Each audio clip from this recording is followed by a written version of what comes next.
আসসালামু আলাইকুম। আমি গত পরশুদিন মালয়েশিয়াতে এসেছি 2 দিন আগে। এর মধ্যে মালয়েশিয়ার 3জন মন্ত্রীর সাথে বৈঠক হয়েছে। মালয়েশিয়ার যে স্বরাষ্ট্রমন্ত্রী আছেন এবং হিউম্যান রিসোর্স মন্ত্রী আছেন ওনাদের সাথে আনুষ্ঠানিক বৈঠক হয়েছে।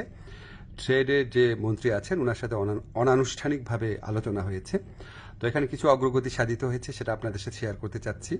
প্রথম খবর যেটা আপনারা জানেন, গত বছর মালয়েশিয়ার প্রধানমন্ত্রী আনোয়ার ইব্রাহিম সাহেব বাংলাদেশে গিয়েছিলেন। উনি বাংলাদেশের এখন যে আপনার অন্তর্বর্তী সরকারের যে আমাদের প্রধান উপদেষ্টা আছেন ডক্টর মোহাম্মদ ইউনূসের ব্যক্তিগত বন্ধু।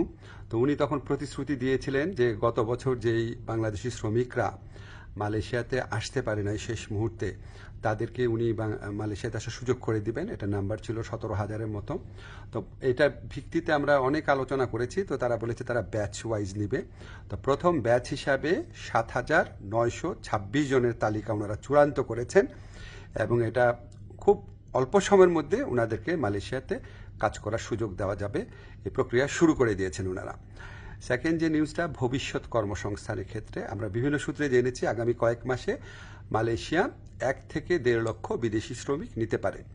তো আমাদেরকে মালয়েশিয়ার যে ইন্টেরিয়র হিউম্যান রিসোর্স মিনিস্টার আছে উনি আশ্বস্ত করেছেন লোক দেওয়ার ক্ষেত্রে বাংলাদেশকে সর্বোচ্চ অগ্রাধিকার দেওয়া হবে। বাংলাদেশ থেকে সবচেয়ে বেশি লোক নেবেন ওনারা, এটুকু আশ্বাস আমরা পেয়েছি। তো আমরা অনুরোধ করেছিলাম বাংলাদেশে যারা রিক্রুটিং এজেন্ট আছে তাদের সবার জন্য যেন উন্মুক্ত করে দেওয়া হয়, যাতে সবাই লোক পাঠানোর সুযোগ নিতে পারে।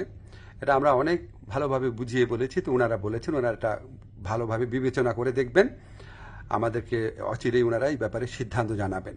তো আমাদের একটা বড় অগ্রগতি যেটা হয়েছে, আমি মালয়েশিয়ার যে ইন্টেরিয়র মিনিস্টার আছে ওনাকে রিকোয়েস্ট করেছিলাম, আমাদের শ্রমিকরা মাল্টিপল ভিসা পায় না, সিঙ্গেল এন্ট্রি পায়, অন্য দেশের শ্রমিকরা পায় মাল্টিপল এন্ট্রি।